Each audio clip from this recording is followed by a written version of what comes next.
இலங்கை கடற்படையினரால் தமிழக மீனவ மக்களிடையே பெரும் துயரத்தை ஏற்படுத்தி வரும் சில பிரச்சினைகள் குறித்தும் அதனை தடுத்திட தேவையான அனைத்து நடவடிக்கைகளையும் மேற்கொள்ள வலியுறுத்தியும் வெளியுறவுத்துறை அமைச்சர் ஜெய்சங்கருக்கு முதலமைச்சர் ஸ்டாலின் கடிதம் எழுதியுள்ளார். அதில் இந்திய மீனவர்களின் பாதுகாப்பை உறுதி செய்திடவும் மீனவர்கள் மீதான தாக்குதல்கள் மீண்டும் நிகழாமல் தடுக்கவும் நடவடிக்கை எடுக்குமாறும் குறிப்பிட்டுள்ளார்.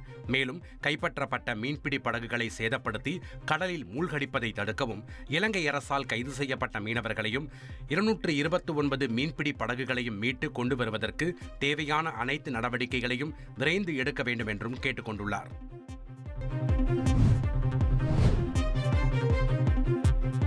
தமிழக மீனவர்களை குறிவைத்து இலங்கை கடற்படை தொடர் தாக்குதல்கள் நடத்தி வரும் நிலையில் இவ்விவகாரம் தொடர்பாக இந்தியாவும் இலங்கையும் பேச்சுவார்த்தை நடத்த வேண்டும் என ஆந்திர துணை முதல்வர் பவன் கல்யாண் வலியுறுத்தியுள்ளார்.